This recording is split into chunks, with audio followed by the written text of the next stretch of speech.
પ્રાંતિજ તાલુકાના પિલોદરા ગ્રામ પંચાયત દ્વારા ગૌચરમાં ગેરકાયદેસર બાંધકામ. ગ્રામજનો દ્વારા ઉચ્ચ કક્ષાએ લેખિત રજૂઆત બાદ પ્રગતિશીલ કામ અટકાવી તપાસ હાથ ધરવામાં આવી. પ્રાંતિજ તાલુકાના પિલોદરા ગ્રામ પંચાયતમાં વિવાદ થાંભવવાનું નામ નથી લેતું ત્યારે નીતનવા વિવાદમાં સપડાયા કરે છે. થોડા સમય પહેલા ખનીજ માફિયા દ્વારા સાબરમતી નદીમાંથી ઓવરલોડ રેતી ભરી ગામમાંથી હાઈવા વહન કરતા હતા, જે એક રિક્ષા સાથે અકસ્માત થતા 2 હાઈવા આગ ચાંપવામાં આવી હતી. જે હાઈવાઓને દરેક ગાડી પેટે ₹100નું ગેરકાયદેસર ગ્રામ પંચાયત દ્વારા લોકફાળાના નામે ઉઘરાવી ખુલ્લેઆમ નિયમોનું વિરુદ્ધ કાર્ય કરેલ જાણવા મળેલ હતું, જેની તપાસ સીએમ કક્ષાએથી થાય તેવી માંગ સાથે ગ્રામજનોએ લેખિત અરજીથી માંગ કરેલ છે. તો બીજી તરફ ગામમાં આવેલ પ્રસિદ્ધ નીલકંઠ મહાદેવ મંદિર પાસે આવેલ ગૌચર સર્વે નંબર 83માં ગેરકાયદેસર સામૂહિક સ્મશાન બાંધકામ ચાલુ કરી સરકારની આંખોમાં ધૂળ નાખી મોટો ભ્રષ્ટાચાર આચરવાની રાવ ઉઠવા પામી છે.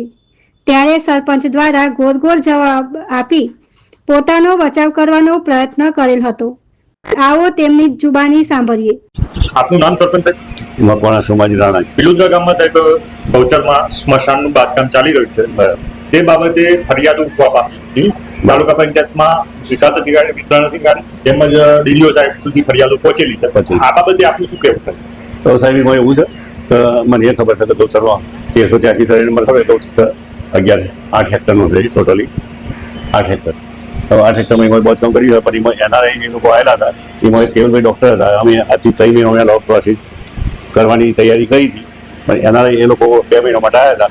એટલે એ દાદા 2-5 કલેક્ટર સાહેબ પાંચ હતા, પણ કલેક્ટર સાહેબ પછી દાદા અમે મુલતવી રાખી હતું. કેવલભાઈ આ લોકો જતા રહે એની પાસે બોલાવી એટલે સામાન્ય સભામાં બી ઠરાવ કર્યો અને બાંધકામ ચાલુ કર્યું હતું, શેડનું કામ. અને દાતાઓ દોણ હાલતા હતા એ લોકો. સામાન્ય સભામાં ઠરાવ થયેલો છે કે ગ્રામ સભામાં થયેલો? ના, સામાન્ય સભા. કઈ તારીખે સામાન્ય સભાનો ઠરાવ થયેલો? એ 11/2. આ અંગે સરકારમાં નીમ કરવા માટેની પ્રક્રિયા હાથ ધરવામાં આવેલી છે. હા, ચાલુ કરી સાહેબ. કયા સ્ટેજ ઉપર છે અત્યારે? હવે ચત્રામણ સાહેબ આવે, ધોન સાહેબ, મામલતદાર સાહેબ અને ટીડીઓ સાહેબ ને કલેક્ટર સાહેબ એ લોકોને બી પ્રોસીડ માટે જે 1383 સર્વે નંબર છે ગૌચર 8 હેક્ટરનું, એમાંથી અમારે 25 ગુંઠા જમીન માટે સંધાન માટે નીમ કરવાની હતી. અને 1138 સર્વે નંબર સરકારી પડતર છે, એમાંથી અમે પરત આપી એવી બાંહેધરીથી અમે રજૂઆત કરીએ સાહેબ. કઈ તારીખે આપણે આ અરજી આપેલી છે પ્રાંતમાં અને કલેક્ટર સાહેબ? લગભગ 3-4 દિવસ થયા સાહેબ. એ પહેલા બાંધકામ ચાલુ કરવામાં આવ્યું તો એ બાબતે કઈ સત્તાથી આપણે બાંધકામ ચાલુ કરેલ? હવે એવું હતું સાહેબ, એમાં એના એ લોકો જતા હતા, પૈસા એ લોકો ખર્ચતા હતા. એટલે એ લોકો કહેતા હતા કે અમે તૈયાર કરીએ. અને મેં કીધું પછી 2-4 પૂછ્યું એટલે લગભગ 50 માણસો સારું પડાવ્યું અને સરપંચ ફોર્મ થઈ જવા દો. અને આ તો મને નહીં ગામના પૈસા કે નથી સરકારના પૈસા, આ દાતાઓ દોડ આવે છે. એટલે એ લોકો કામ ચાલુ કર્યું.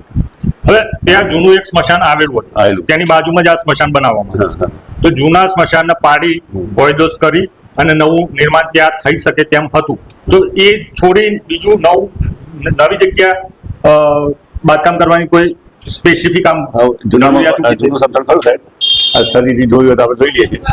આમ જૂની સમથાન હતું તો એક તો પહેલી લોકો સંડાસ જવાની પ્રક્રિયા, અને જૂનું સમથાન જર્જરી થઈ ગયું છે. અને સંડાસ સેવામાં ગામમાં શૌચાલયો નથી? શૌચાલયો છે સાહેબ, પણ કોઈ યુઝ કરતો ના હોય. કેટલા ટકા શૌચાલય? 99% તો પૂરો આપી દીધો સરકારથી. જે 12,000ની સહાય મળતો હતો એ લગભગ 2015-16માં લગભગ મોટા ભાગે પૂરો થઈ ગયો હતો. પણ અમુક લોકો યુઝ કરતા હોય, અમુક ના કરતા હોય. અને જૂના સમથાનમાં સાહેબ 4 ફૂટ જેવું પૂરણ કરીને અને એના પર બાંધકામ કરીએ, પૂરણ કરીએ સારું થઈ શકે નહીં બાંધકામ. અને એ દરમિયાન કોઈ મળી જાય તો એ સગવડા માટે કઈ જગ્યાએ કરવી, એના માટે અમે ચાલુ રાખ્યું છે. બાજુની જગ્યા હશે કદાચ, નાનું તો હશે જ નહીં, એટલી જગ્યા તો હશે જ નહીં કે બીજું સ્મશાન કદાચ ત્યાં ઊભું કરવું હોય તો ના થાય, બરાબર? એટલે ત્યાં એ સ્મશાન તાત્કાલિક તોડ્યા પહેલા બાજુમાં નવું નિર્માણ કરી પછી પેલું હટાવાય એવું થઈ શકે ને? એટલે સરકારી રાહે જે કોઈ પછી બાંધકામ થયું હોય એમાં પરવાનગી વગર આપણે તોડીએ કે નહીં સાહેબ?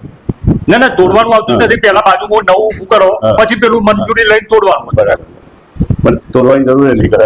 આ ગૌચરની જગ્યા સરકારની જગ્યા, ગૌચરમાં કોઈ બાંધકામ થાય નહીં તેમ છતાં પંચાયત દ્વારા ત્યાં નિર્માણ કરવામાં આવે છે સ્મશાન, આખું બાંધકામ કરવામાં આવે છે, બરાબર, વગર મંજૂરીએ કરવામાં આવે છે. તો એ જૂની જગ્યાનો શું ઉપયોગ થશે? જૂનું સ્મશાનનો શું ઉપયોગ થશે? જૂની જગ્યા છે જે આપણે ડોક્ટરો પાછી બે બની જવાય એ ડોક્ટર સર એને મળશે એટલે એ જાહેર શૌચાલય માટે ખુલ્લું મૂકવામાં આવશે, એવું થાય ને? એવું થાય એમ તો શૌચાલયો ગામમાં સરકારે કેટલા બનાયેલા છે, કેટલી ગ્રાન્ટો સરકારે આપેલી છે શૌચાલય માટે? ટોટલી આખા ગામમાં શૌચાલય પૂરો છે સાહેબ. તો પંચાયત દ્વારા એ લોકોને દંડ કે કોઈ બીજી અન્ય સજા કે એવું કઈ આપવામાં આવ્યું હોય? એવું કોઈ ના સાહેબ, એવું બહાર ખુલ્લામાં સરકાર તો બૂમો પાડે છે કે ભાઈ જાહેરમાં શૌચાલય ના કરો.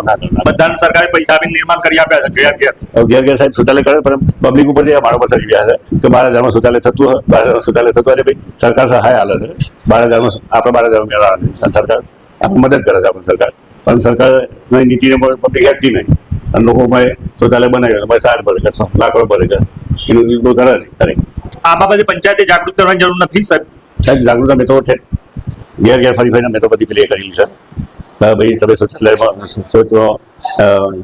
ખુલ્લા રસ્તામાં શૌચ ના કરો અને બોર્ડે એવો મારેલો છે મારો, પણ પબ્લિક ના સમજે તો પછી ઘેર જશે સાહેબ શું કરીએ? આ સ્મશાન જે બની રહ્યું છે એમાં સરકારનો એક પણ રૂપિયો છે નહીં.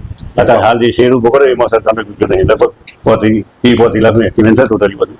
એ લોકો અમને કહેતા જે સગત એ પૂરિયા મેં પાડ્યું એવું બોલ્યા હતા, પણ 4-5 દિવસથી આ વાતાવરણ આવ્યું એટલે એ લોકોએ કીધું કે ભાઈ અમારે તો એ બનવું નથી, અમારે તો બનવું નહીં. તમારે ગૌ મારવા માટે મેં પેલી કરી જો ગૌમાં આવું રીતે થતો હોય તો અમારે પૈસા આવવાની જરૂર નથી. એટલે ગમે તેમ આપે આવવાના પ્રયત્નો થઈ જાય બધા. ટૂંકમાં આ જે છે બધું જ NRI ગામના લોકો દ્વારા દાન આપી અને સ્મશાન નિર્માણ કરવા માટે તૈયારી બતાવી. લગભગ બાકી કોઈ લોકફાળો કે ગામમાં ઉઘરાણી કે બીજી કોઈ અન્ય આવકમાંથી કે સરકારના ગ્રાન્ટમાંથી રૂપિયા વાપરવાના નથી. સરપંચ સાહેબ, આ જે સ્મશાન નિર્માણ પામે છે ત્યાં એક સ્વયંભૂ અને પ્રચલિત શંભુ મહારાજનું મંદિર આવેલું છે. તો એ જગ્યાએ કેમ ફાળવવામાં આવી એવું કોઈ સ્પેસિફિક? અને એ દરવાજાના આગળ જ મંદિરના દરવાજાની આગળ જ સ્મશાન બનાવો છો તો આ હજારો લોકો ત્યાં દર્શન કરવા જાય છે. હવે સાહેબ એ તો બીજું શંકરનો વાવ છે સમસણમાં જ હોય છે સાહેબ. નીલકંઠ મહાદેવનું મંદિર એટલે તેમનો વાવ સમસણમાં જ હોય છે મોટા ભાગે. અને જાહેર રસ્તા ઉપર હવે જેથી કરીને સગરી ચોરી જાય, લોકો વેકી થઈ જાય, જાહેર રસ્તા પર કેમેરા નાખીએ, જતી આવતી પબ્લિક દર્શન કરવા જાય તો લોકોને નજર પડે કે ભાઈ શું થાય છે. એના માટે નજર એના માટે આપી દઈએ. અને શંકરનું મંદિર થી લગભગ 600 ફૂટ થી ઉપર વધારે દૂર છે મંદિર. દરવાજાની આગળ જ છે સાહેબ દરવાજો, એટલે ગેટ મારે છે આપણે જે ફોરેસ્ટ ખાતા ગેટ મારે છે જે અંદર ફોરેસ્ટ ગયું એને ફેન્સી વાર મારી એને દરવાજો મારે છે. માટે ગેટ તો નથી અને ગેટ નો દરવાજો મારવાનો જ છે. અને એટલે જે પ્રવેશ થાય જે અમારું શરીર નંબર લાગે એટલે ગેટ બનાવવાનો જ છે. આ લોકો કહેતા કે હવે ગેટ બની મૂકી દે લોકો તો અંદર કોઈ પ્રવેશ નહીં, કોઈ તોડફોડ ના કરે, ચોરી ના થાય. બીજું સરપંચ સાહેબ, જૂના સ્મશાનમાં શંકર ભગવાન હતા? શંકર ભગવાન હતા ને સાહેબ, એક જ વસ્તુ. અને તો મૂર્તિ ભગવાન હતા શંકર ભગવાનની. નવા સંત હતા ને એમાં શંકર ભગવાનની મૂર્તિ મૂકી એનો શેર બની પાણી સાહેબ. તમે તો મંદિરમાં જ બનાવી દીધું સ્મશાન? મંદિર સાહેબ મંદિર તો ઘણું શીખવું છે, મૂર્તિ મૂકવાની જરૂર જ નથી, મંદિરમાં જ બનાવી દીધું છે સ્મશાન. સાહેબ અત્યારે તમે કહો સમસણ પેલો સમસણ પાસેથી કરતા દર્શન હોય શંકરનો એ દેવસ્થાન જ છે બધું. અને શંકરનો આવો સમસણો જ છે સાહેબ. અચ્છા, હવે આ 1138 નંબરની જગ્યા કઈ જગ્યાએ આવેલી? કેટલી દૂર છે એ જગ્યાથી? લગભગ ઘણી દૂર છે. જુડવાથી જવાય તો ત્યાં ગૌચર ફાળવશો તો અહીંથી ગાયો ત્યાં ચરવા જશે? સાહેબ એ આખો શરીર નંબર આખો 8 ગણો શરીર નંબર. આ 25 ગુંઠા અહીંયા તમે જે નીમ કરવાની વાત કરી રહ્યા છો અહીંથી આ ગામની નજીક છે, ગામની ભેંસો ગાયો ત્યાં ચરવા જઈ શકે. બરાબર. અહીંથી તમે કહો છો 2-3 કિલોમીટર દૂર હોય તો અહીંથી એટલી દૂર જઈ શકશે? સરકારી પત્તર શરીર નંબર છે. સરકારી પત્તરનું હું વાંધો નહીં ઉઠાવતો. અહીંયા જે ગૌચર છે એને ગૌચર દૂર કરી તમે ત્યાં ફાળવવાનું કહો છો એ વાત હતી સાહેબ તમારી. એટલા બધા દૂર એ ચરવા જવાય છે. પણ મારા ગામમાં 55 હેક્ટર જમીન આવેલી છે ગૌચરની. તાલુકા પંચાયતમાં આ સ્મશાન અંગેની તપાસ આવી હતી? આવી સાહેબ. અને એમાં શું નિષ્કર્ષ નીકળ્યો એમનું? એમાં સાહેબે કીધું કામ બંધ કર્યો એટલે અમે કામ બંધ કરી. બરાબર. પછી ચાલુ કરવા માટેની કોઈ આયોજન કે કોઈ ચાલુ કરવા પ્રોસીજર પૂરી થાય તો હજી સ્થગિત રાખો. સાહેબ સરકાર મંજૂરી આપે ચાલુ કરી ફરી રહ્યો. આપનું નામ સાહેબ? કમલેશ દિનેશભાઈ પટેલ. ખેડૂત ગામમાં સાહેબ ગૌચરમાં જે દબાણ કરી સ્મશાન નિર્માણ કરવામાં આવે છે એનો ઠરાવ થયેલો હતો? હા, એનો સામાન્ય સભામાં ઠરાવ થયેલો છે તારીખ 11. ક્યારે થયેલો? 11/2/25 એમાં સરકાર શ્રી દ્વારા કોઈ ગ્રાન્ટ આપવામાં આવ્યું, ફાળવવામાં આવ્યું? ના, કોઈ ગ્રાન્ટ આપના દ્વારા વર્ક ઓર્ડર ઇસ્યુ કરવામાં વર્ક ઓર્ડર ઇસ્યુ કરવામાં આવ્યું એમને જ ચાલુ કરવામાં આવ્યું છે કામગીરી. હા, જે તે સમયે હું રજા પર હતો, મને રજા પર આવ્યા પછી ખબર પડી કે ભાઈ કામગીરી ચાલુ છે, બંધ કરાવી. અને એ કઈ ભંડોળમાંથી એ બનાવવામાં આવ્યું? સરકારી કોઈ પણ ડોનેશનમાંથી કોઈ ગ્રાન્ટ આવી નથી. એ કયા ભંડોળમાંથી ક્યાંથી બની રહ્યું છે? એ NRI દાતાઓ દ્વારા બનાવવામાં આવ્યું છે. એમાં સરકારનું કોઈ ભંડોળ રહેલું નથી. હાલ એ વિવાદમાં છે. કચેરીમાંથી કોઈ સૂચના મળેલ છે? હા, ઉચ્ચ કચેરીથી સાહેબ આવેલા હતા સ્થળ તપાસ માટે, અને એમને સૂચના આપેલી કે કામ બંધ કરે, એટલે આપણે કામ બંધ કરાવી. કેટલા ટાઈમ પહેલા બંધ કરાવવામાં આવ્યું? 2 દિવસ પહેલા આવેલા. એ જગ્યાને નિમ કરવા માટેની આપણે પ્રક્રિયા કરેલી છે કોઈ? એના માટે આપણે ઠરાવ કરવામાં આવ્યો છે, બીજું તો કોઈ પ્રોસેસ મને ખબર નથી. સરકારમાં જે કલેક્ટર કચેરી કે અન્ય કોઈ મને ખ્યાલ નથી. જગ્યાએ રજૂઆતો કે ફાઇલ ચલાવી હોય ગ્રામજનો દ્વારા બધી પ્રોસેસ કરવામાં આવી છે, હજી આપણે કોઈ ખબર નથી. તાલુકા વિકાસ અધિકારી દ્વારા તાત્કાલિક અસરથી વિસ્તરણ પંચાયતના પિલુદ્રા ગામ ખાતે દોડી જઈ પંચો તેમજ સરપંચ તેમજ તલાટી સાથે રેકર્ડ તપાસતા માલુમ થયેલ કે પંચાયત દ્વારા કોઈ પૂર્વ મંજૂરી વિના ગૌચરની જમીનમાં પાકું બાંધકામ કરી લોખંડની ચેનલો લગાવી તેમજ કોટ બનાવવામાં આવે છે, જે ગેરકાયદેસર અને નિયમો વિરુદ્ધ કરેલ હોવાનું જાણવા તાત્કાલિક અસરથી કામ સ્થગિત કરવાનો રિપોર્ટ કરેલ હતો, જે બાદ તાલુકા વિકાસ અધિકારીએ સદર બાંધકામ અટકાવી દેવા માટે આદેશ આપ્યો હતો અને સમગ્ર મામલે તપાસ અર્થે ટીમ બનાવી તપાસ સોંપી છે. ત્યારે હવે જોવું રહ્યું કે ગામના કોઈ નાગરિક દ્વારા ગેરકાયદેસર દબાણ કરતા હોય તો પંચાયત દ્વારા તેને અટકાવી દબાણ દૂર કરવાની કામગીરી હાથ ધરવામાં આવે છે.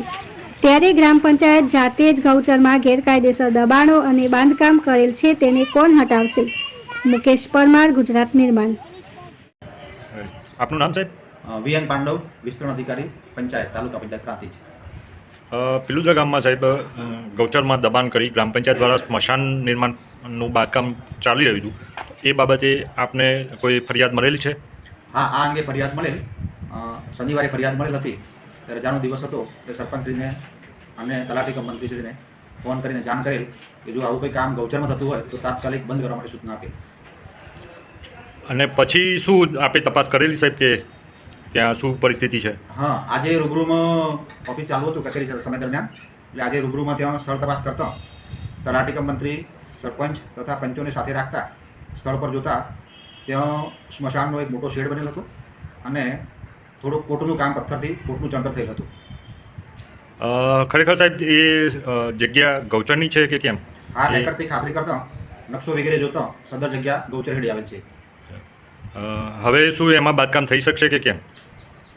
ગ્રામ પંચાયતને હાલ અમે સૂચના આપી છે કે ભાઈ આ જમીન ગૌચરની છે એટલે તેમાં તમે બાંધકામ કરી શકશો નહીં. જો આ જમીન સ્મશાન હેડે નીમ કરવાની થતી હોય તો સરકારી પડતર અથવા સરકારી ખરાબાની તેટલી જમીન ગૌચર હેડે નીમ કરી અને એવો ઠરાવ કરીને દરખાસ્ત મોકલવા જણાવેલ છે. એમને અગાઉ કોઈ નીમ કરવા માટેની પ્રોસિજર કરેલી હોય એવું આપને ધ્યાન ઉપર?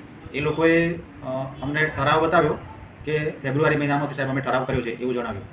કલેક્ટરમાં એમને ફાઇલ મૂકેલી હોય? હા, પણ એમને ફાઇલ ત્યાં ફાઇલ મોકલી છે એવું એમને કીધું નથી કે સાહેબ અમે ફાઇલ મોકલી દેવાના છે એવું કીધું એમને. ઇન કેસ કદાચ આ જગ્યા નીમ ના થાય તો શું પગલાં લેશો આપ? તો એમાં નિયમો મુજબ, ગુજરાત પંચાયત ધારાની નિયમો મુજબ ગૌચરમાંથી દબાણ દૂર કરવામાં આવશે. બરાબર. અને હાલ જે બોડી આ રીતે ગેરકાયદેસર બાંધકામ કરી રહી છે એમના સામે શું પગલાં? એમાં પંચાયત ધારાની જોગવાઈઓ મુજબ એમાં વિરુદ્ધ કાર્યવાહી કરવા માટે રિપોર્ટ કરવામાં આવશે.